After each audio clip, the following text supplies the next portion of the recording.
But at some point, the interest it pays reinforces inflation. That's the inflection point.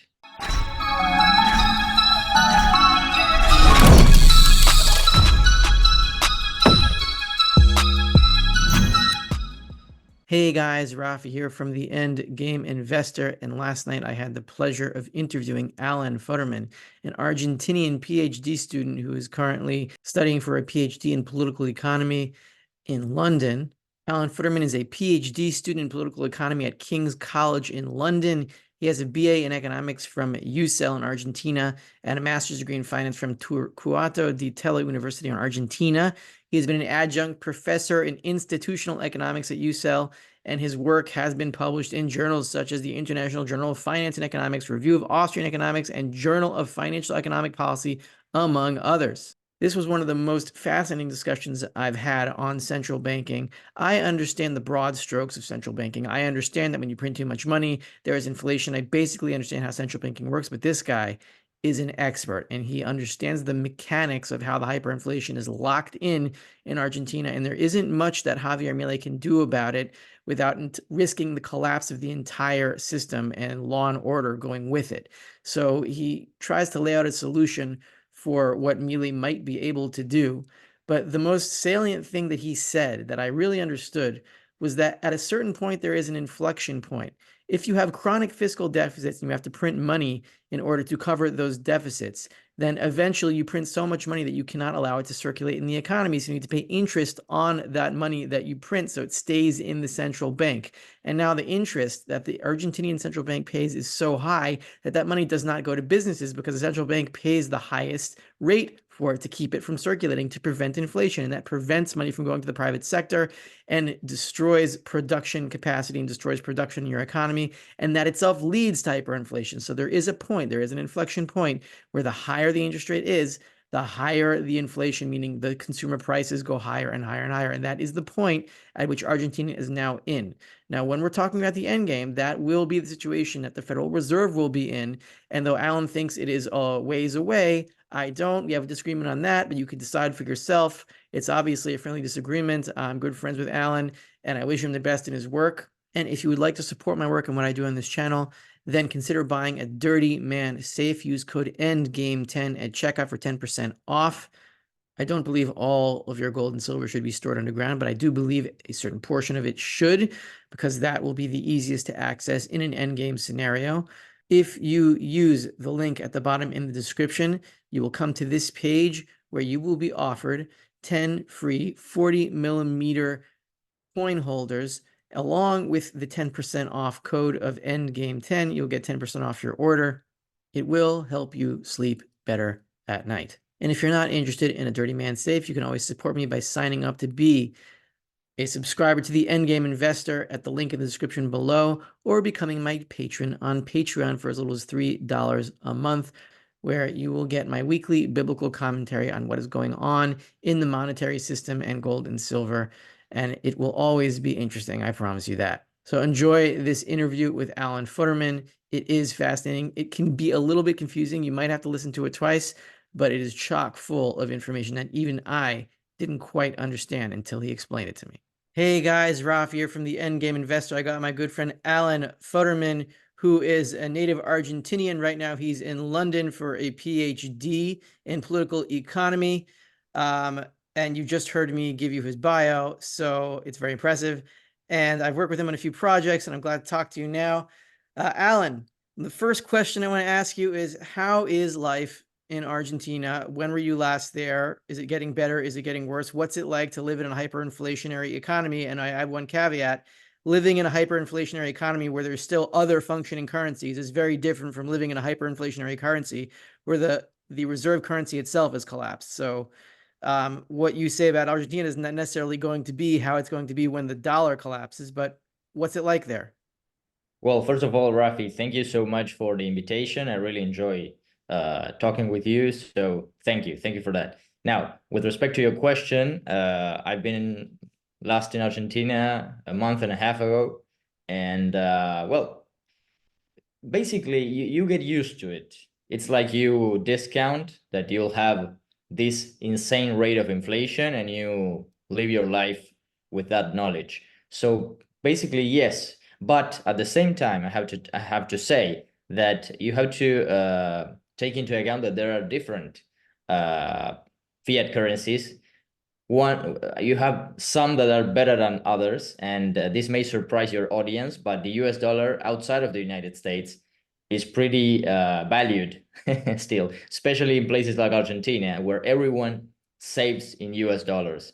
So in Argentina as well, you'll have one of the biggest cash reserves in the entire world. I think it sits about in about $100 billion in cash that Argentinians have in safe deposit boxes and below the couch as well in their homes.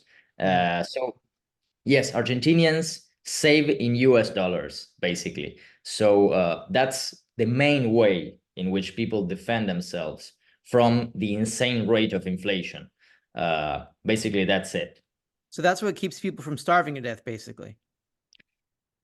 Well, in a sense, yes, but at the same time, the entire system runs on inflation. It's like it's built in the system. So everyone knows that in order to defend themselves, they must, when they receive the pesos they earn in the market, they either put them to earn interest by doing that. Sometimes they beat inflation, sometimes don't, but at least they don't lose all of their value. And at the same time, they could buy stuff, basic stuff, and or buy US dollars in order to save. But yeah, it's basically how the system works, which is why Argentina is falling persistently but slowly throughout the decades, and it's increasing its poverty rate and economic decadence, and yeah, well, nothing that you don't know. Yeah. So how was life for you? I mean, did you put dollars under your mattress? I mean, how do you live your daily life in terms of going to the store, buying food? What kind of preparations do you have to make? What's the hyperinflationary mentality like? Well, it's like we don't think that, of course, outside of Argentina, to talk about an inflation rate above 50% a year, it's nearly insane. But in Argentina, you get used to it. You get used to a 50% rate, a 60%, an 80%, 100% rate. Last year, it was completely insane. I don't have the number, but it was in my head right now, but it was above 100% inflation rate. And basically, you do the same stuff that you do with a 30% inflation rate. That is, you either buy the consumer goods you need for the month. You go out, people go out a lot in Argentina to eat, to enjoy, a beer with your friends, you name it. At the same time, with everything that you have left, you buy dollars. Now, the thing with US dollars in Argentina is that it's not legal to buy them. There are foreign exchange controls in Argentina, so you need to basically to buy them in the black market, basically, yeah. And Still, even under Milei, he hasn't stopped that. well, what happens right now is that although he has devalued the currency once he got elected, let's say you had this parallel exchange rate that was about 1,200 pesos for $1 in December, and the official exchange rate was 360 pesos for $1, more or less. Okay, so you had this huge spread. Now, of course, you couldn't buy legally dollars in Argentina with your bank account, so you have to take pesos, physical cash, and go to these places that are called cuevas, which are basically apartments and offices where you take your cash and they give you US dollars, but you buy them at the real exchange rate, which is this 1,200 pesos for $1. Now, what happened was that when Milei got basically when he got into power in December, he devalued the currency. Actually, he brought it closer to the market rate, which was 1,200, and he got it about to, let's say, 650, 700, something like that, right? By now. So what happens is that although it's not a complete unification, it got things a bit better, particularly for companies that export, because you can imagine if you're going to export, right, and you get paid 360 pesos for something that's worth 1,200 pesos, and if you have to import in order to produce, because of course you need things that are built abroad or manufactured abroad in order to basically create this stuff that you later export, and you pay 1,200 pesos for that, then that's going to be a problem for your cash flow. But Rafi, let me explain to you why this insane system works like this, so your audience could get an idea on how a country ends up in this position. Basically, Argentina has been dealing with chronic fiscal deficits for decades. Okay.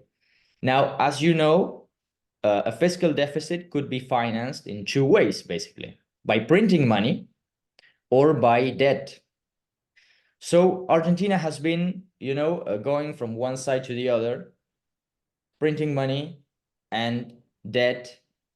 Once printing money runs, it goes complete full crazy, and you end up in hyperinflation, then the basically public spending falls in real terms, and then you begin the cycle again. And the other position is if you go full in debt, right? Basically, what happens at some point, you cannot pay the debt. First, you cannot pay capital, parts, basically the amortization of the debt. You cannot do it. Then you cannot pay interest, and then you have to get in debt in order to pay interest, and eventually it runs out, and you have to default your debt. Basically, that's what Argentina has been doing. Now, what has happened mainly during the last 15 years? That Argentina was not able to, or let's put it this way, Argentina chose to finance its fiscal deficit mainly by printing money. Now, how does that work? Basically, what happens is that the treasury issues this type of debt, which are called payment advances, or basically, yes, these special papers, and they sell them to the central bank. The central bank cannot sell them in the secondary market. They are basically accounted for at face value, right? They have no market value, but you know the nominal value of the paper, they put it in the balance sheet. What is this? What is this? Where's all the money? That's as good as money, sir. Those are IOUs. They print the equivalent money, they give it to the treasury, and the treasury pays its bills, right? Public spending, basically. So yeah, so what happens, but that's not the only crazy part. The other thing is that the central bank accounts for these papers as assets in its balance sheet. Look, see this? That's a car, 275,000. Might want to hang on to that one. So the balance sheet of the central bank is a complete joke, basically, because it has nothing. It prints something out of thin air, but it's literally out of thin air, because the papers that it gets from the treasury, it won't get paid for that. Never, right? So what happens is that once this fiscal deficit begins to grow, and as the treasury issues more paper in order for the central bank to purchase it and print the money so the treasury can pay its bills, things get crazy. But there is another part of this system that reinforces the money printing mechanism, which is that the central bank buys from exporters all of the US dollars that they bring to the country. So it's necessary for a company that exports something to sell the US dollars to the central bank. They have to by law. Exactly, yes. And they sell it at the statutory 300 bullshit rate. Exactly, yeah, that is correct. Now, so what happens is that the central bank is forced to print money every time a company exports something in exchange for the dollar. So basically, it increases the pesos on the liability side of the balance sheet, and at the same time that it does so in order to increase their assets, its assets, right? The US dollars, which it uses as reserves. But what is the problem with this? That if you're going to get your US dollars from exports, in a sense, you could say it's a bit more legitimate that you accumulate assets, right? But if you're going to get those dollars because of debt that the treasury is issuing, then actually you're counting as if in a consolidated fashion, right? If you take into account the entire government, you're considering assets that in fact you owe them, because the other side of the asset, which are the US dollars that you get, is the debt that the treasury is issuing abroad, and it's denominated in US dollars. So you won't be able to pay it because you don't print the US dollars. You're not the Federal Reserve. So basically that's what happens. Now, let me give you one more point to this entire mess, which is that what happened was that as I said, because the government resorts to money printing in order to finance a chronic fiscal deficit, it has later, well, or at least this was the idea, to sterilize those new pesos that the central bank issues by paying interest on reserves, right? That's exactly what the Fed's doing with the reverse repos, right? It's similar to reverse repos, but on steroids, right? Right. So what happens here is that it's an insanely short maturity, like I would say, for example, from 1 to 7 days, with an astronomical nominal rate, which right now I think it's about 100% nominal rate.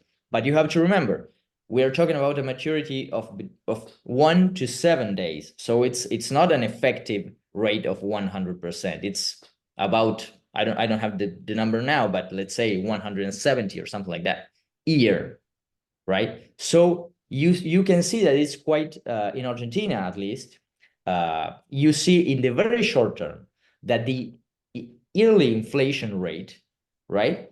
It in a sense is determined directly by the interest paying, the interest paying rate by the central bank. Hold on, can I let me just make sure I got this in my head, because I sort of understand what you're saying. So you're saying the central bank is paying so much interest to its clients that this money is circulating so fast that it is itself causing the hyperinflation, or it's a big factor in.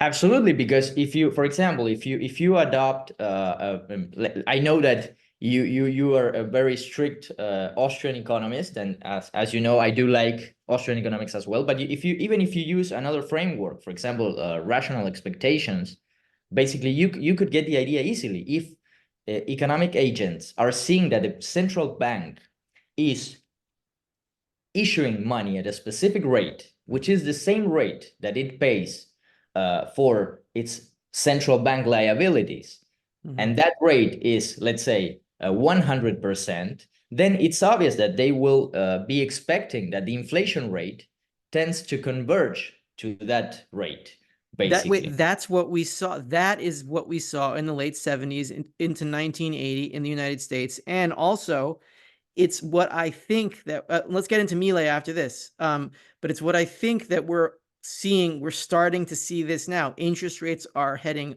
up, and what is happening is that the inflation rate as measured by the CPI and all those other bullshit, measures, even those are heading up now, or I think they've bottomed out and they're heading up now.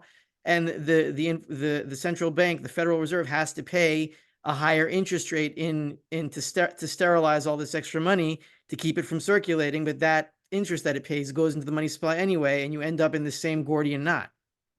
Yes, well, that is true. That is true. I don't agree with you in this. I agree with you in the sense of it's the same mechanism. Okay. But I don't agree that it's going to be as it's gonna get as crazy as fast as in the case of Argentina. But of course, I could be wrong, and you could be right.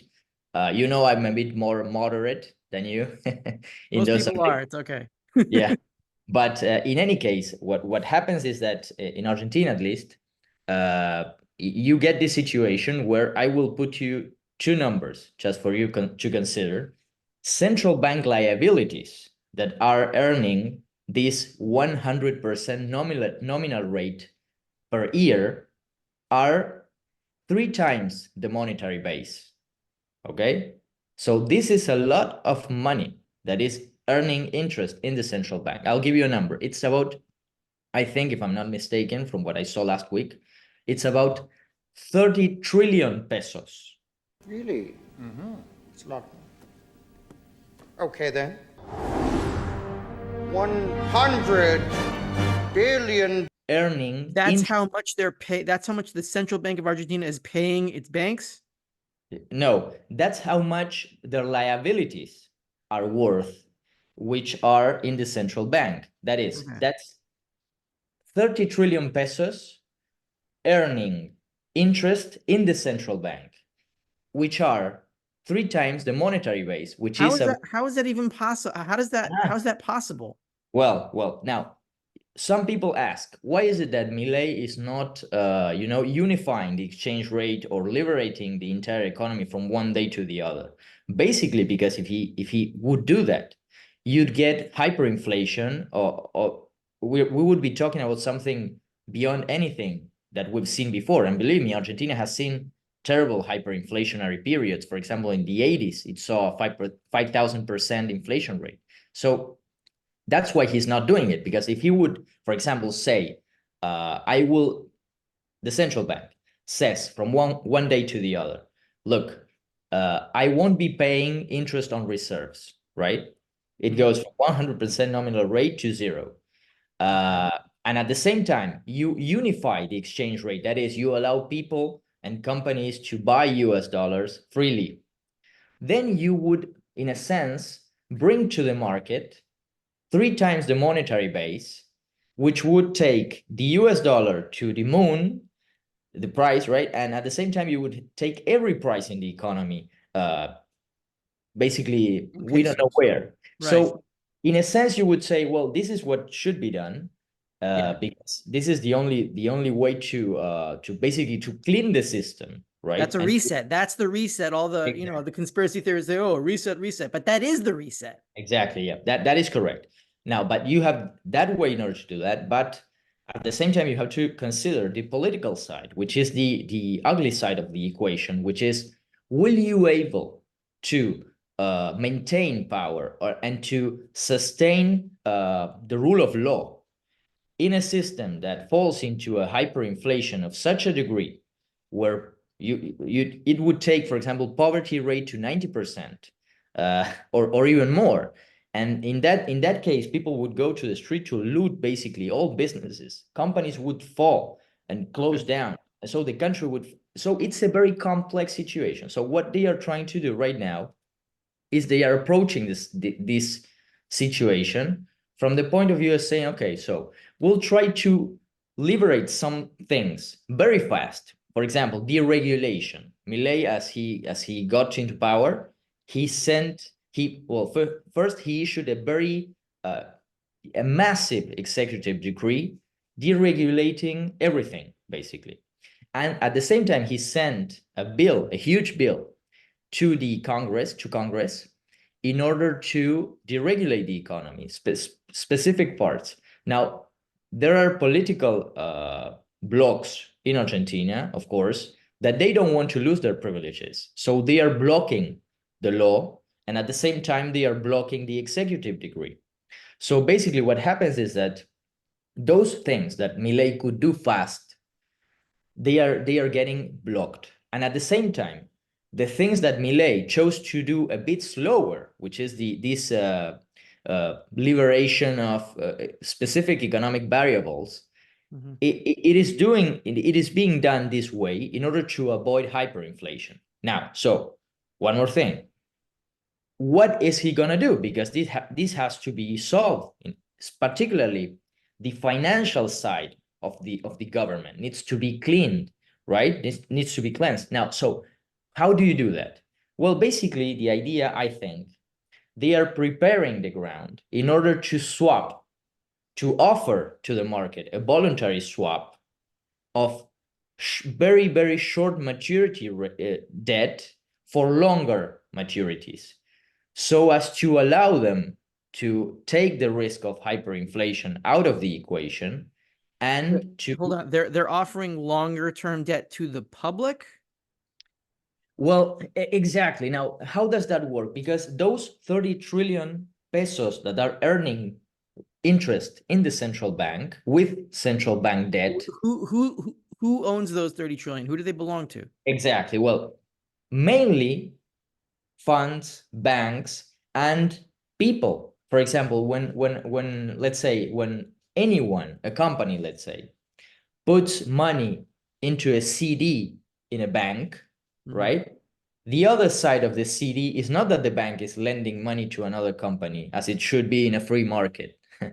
No, they lend the money to the central bank at the central bank interest rate, right? Or the policy interest rate, as whatever you want to call it.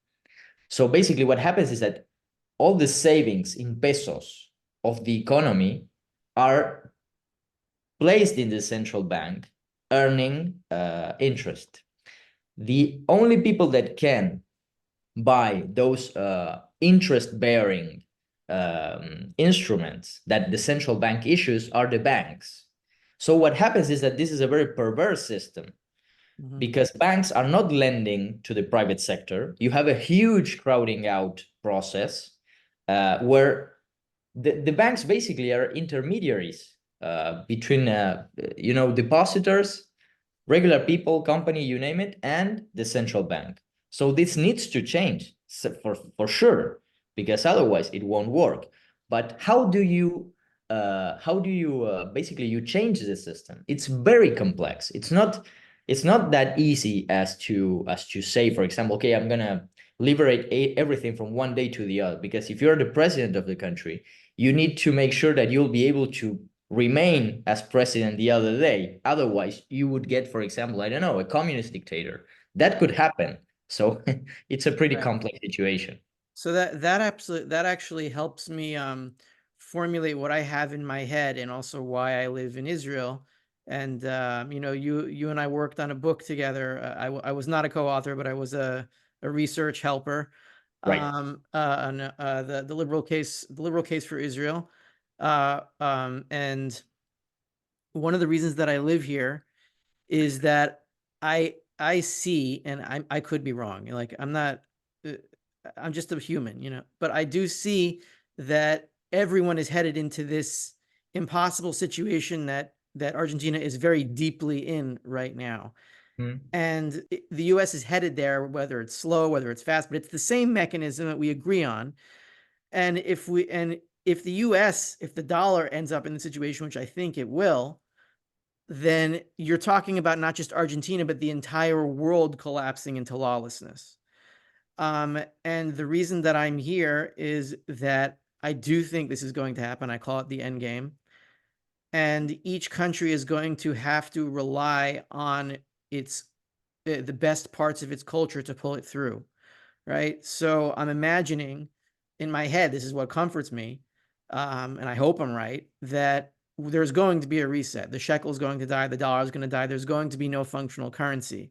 But then at that point, the people of each country are going to have to come together. It doesn't have to be an entire country like the borders of Argentina. They're just arbitrary. But whatever communities can hold together and get through this by helping each other and saying, okay, fine, the price system is it's gone. Now we have to work together on a new price system. We have to totally restructure the economy, and we're going to have to rely on whatever cultural values we had from before all this to fall back on and get us through. And I think Israel has the best chance of not descending into complete lawlessness. Whereas I think parts of the US won't, but when I look at places like New York, Chicago, LA, those places and areas close to them, I mean, I'm looking at something horrible, and I don't want to be anywhere near there. I get your point. I get your point. Well, of course, Israel's society is incredibly resilient. So facing that scenario, I think, of course, it would survive. I get your point. Now, I think that this complete collapse, it would take a really, a tipping point situation, right? Now, I know that you're seeing that that's a possibility. I think it is a possibility. I don't think it is extremely likely, but what do I know? I don't know, as you said.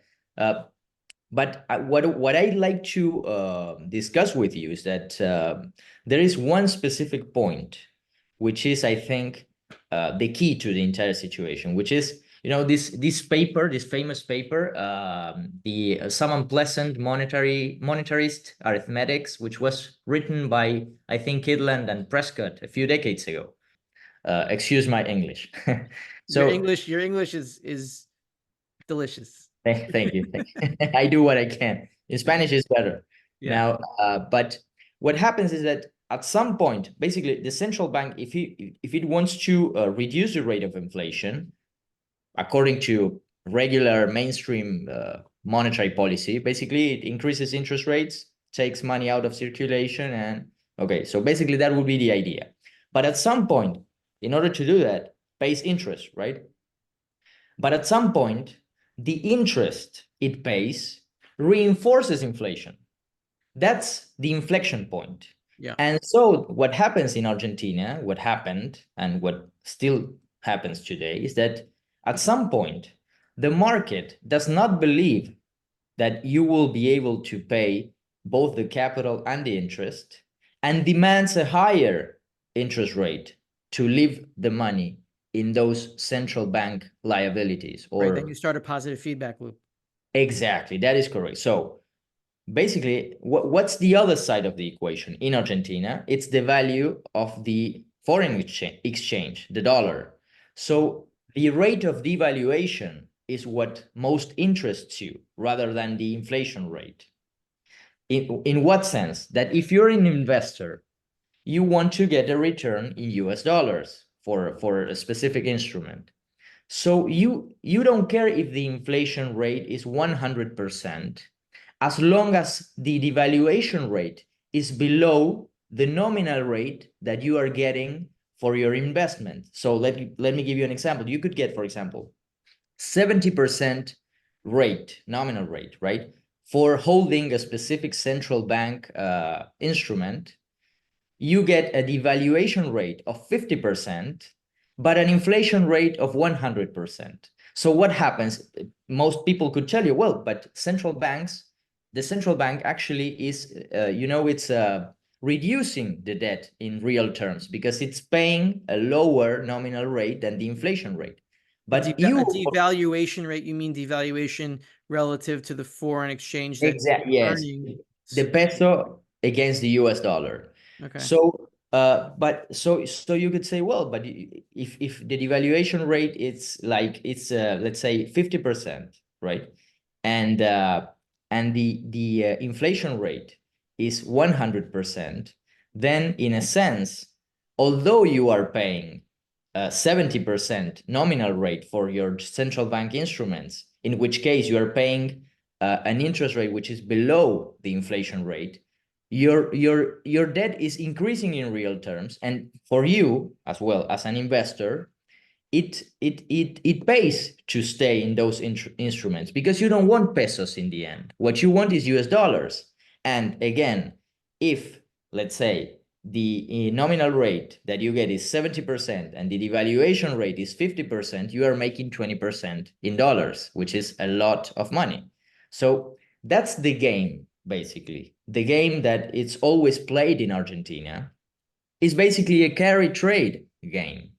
So that where you get short term with pesos or peso-bearing instruments or paper in order to get more dollars that you got in the first place. Of course, this will not end up well because it's an unsustainable system, you know. The market would arbitrate it instantly. You wouldn't have these crazy rates going on around if you wouldn't get this central bank or, you know, a central planner trying to... Yes, but then again, you said if we tried to untie it all in one shot, you'd end up with lawlessness. Exactly. So that's why I think that what they're trying to do, Milei, is to basically to swap, right, or to prepare the terrain for a huge swap or restructuring of the debt, both of the central bank and the treasury.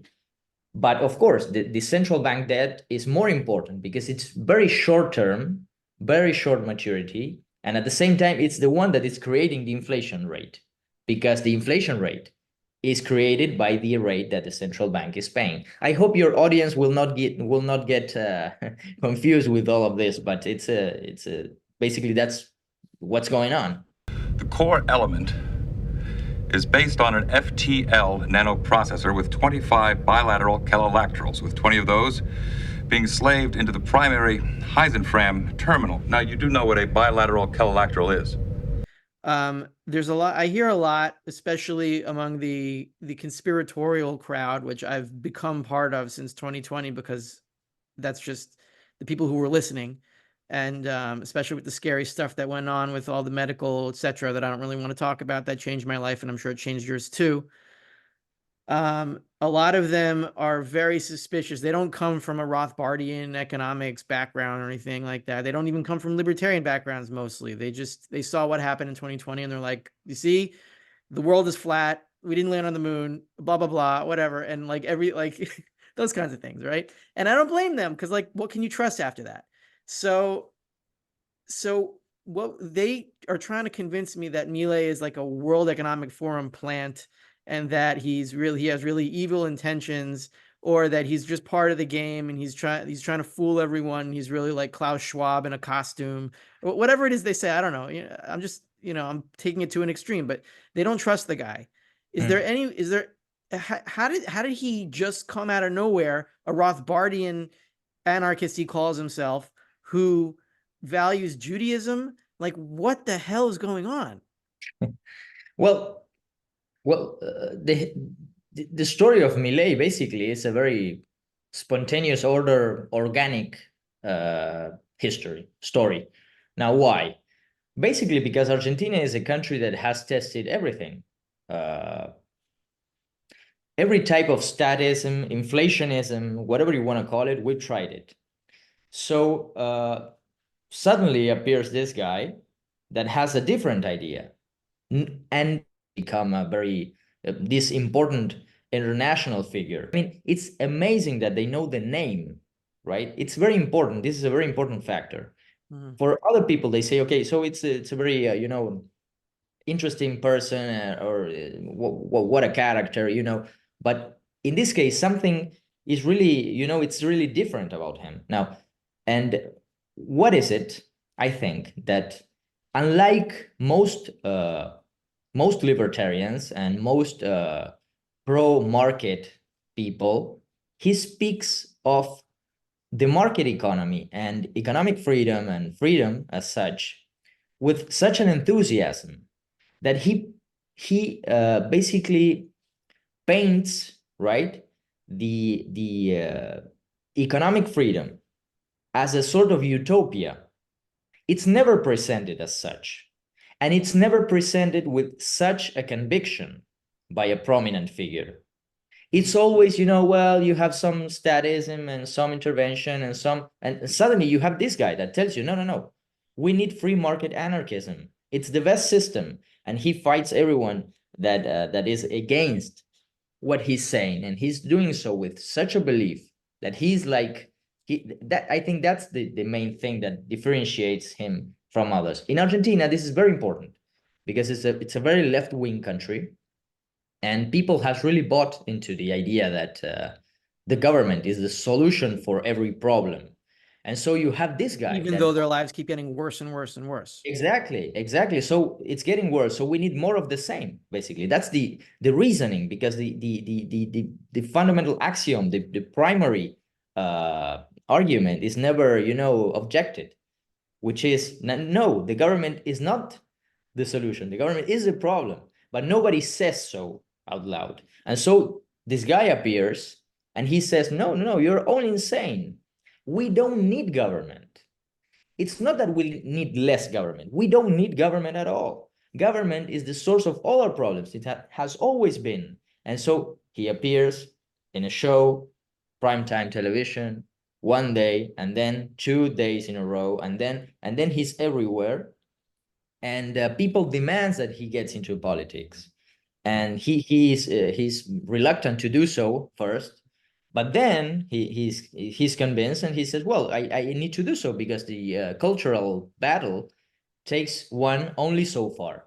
You need to go to the next step. But of course, it's very dangerous, because if he's not finally able to untangle the entire problem that is the Argentinian political and economic system, basically he could end up harming the ideas. That's what some people say. But at the same time, if you don't get into the political arena, your ideas will remain in books and nothing will eventually get done.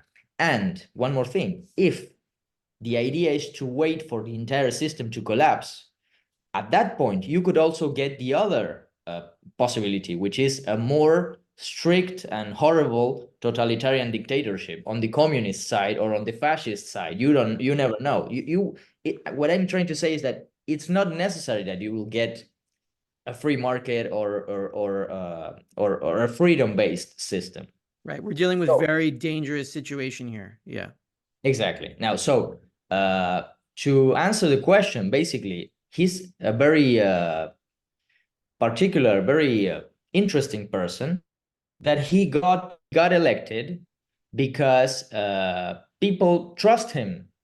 They see in him something that they have never seen in any other politician, which is someone that's being honest and truthful and speaks from the heart, basically. And I think that's what everyone sees in this guy. You listen to how Milei talks and you say, I can relate with this guy. He's not a regular politician. So that's how he got elected. Now, with respect to the World Economic Forum and stuff, I mean, it's nonsense, basically. I mean, if you're a libertarian, the first thing that should be, I think, in your mind should be that it's absolutely impossible to centrally plan an economy. If that's impossible, imagine about centrally planning the entire world. Doesn't make any sense. Now, you could get some idea of specific, specific conspiracy. But what is a conspiracy? It's some people trying to plan something on a big scale, right? In order to achieve a specific result. For example, the American Revolution was a conspiracy. The independence revolutions of each of the Latin American countries was a conspiracy. Against whom? The Spanish Empire, for example. So yes, conspiracies do exist, but if you are going to say that there is this worldwide conspiracy run by this guy in Davos or whatever, and that you are going to be the one that is going to be, let's say, revealing everything from a YouTube video, and YouTube is run by this huge corporation, Google, I think they would cancel the video at some point. So, I'm a bit skeptical of thinking that there is such a thing as this huge conspiracy or whatever. But yeah, that's what I think about those people that you mentioned. Now, I'm not saying that there are no conspiracies or that there are no circles of power, because that's how it works. But I think at the same time that it's a battle of lobbies, and some lobby contradicts with another, and so at the end, there's no uniform one guy on top of everything controlling. Exactly. It doesn't That's right. exist. That's right. And so one more thing. what is it actually that some libertarians are objecting to Milei? That he's in favor of Judaism, that he's interested in Judaism, that he's in favor of Israel, that he's I mean, so the problem is not about Milei. The problem is about those people who are against. Why is it that Milei supports, let's say, Israel? Why? In the face of which enemy? So I don't know. Perhaps they should be asking themselves those questions. As bad as Israel is, and you know my opinions about Israel, I do live here, and it is still the most functional country by far. And the other countries around us are just getting worse and worse. Lebanon's hyperinflating. Egypt is hyperinflating. Jordan doesn't have any water. Syria has been dead for 10 years, or more. And not completely dead. There's still people there, but there's no organized anything going on. We're gonna have problems here too. We are going to have hyperinflation. The shekel is going to die because the shekel is basically a dollar derivative, because the Central Bank of Israel only has dollars and a little bit of other forex, doesn't have any gold or silver or anything like that. And when it all goes kaput, we're all going to have to go back to what made us all great. And that's why I'm here. And that's why I think you should come too. Come back to your family. I know you've been considering it, but I would love to see you. I'd love to have you here for Shabbat and meet your family. It would be great. We'll meet, Rafi. Okay. Have a good time in London. I wish you the greatest success in your PhD. And I'm really looking forward to seeing you over here in Israel. Thank you so much, and all best wishes for you and your family as well. And if you would like to support my work and what I do on this channel, then consider buying a Dirty Man safe. Use code ENDGAME10 at checkout for 10% off. I don't believe all of your gold and silver should be stored underground, but I do believe a certain portion of it should, because that will be the easiest to access in an endgame scenario. If you use the link at the bottom in the description, you will come to this page where you will be offered 10 free 40 millimeter coin holders, along with the 10% off code of ENDGAME10. You'll get 10% off your order.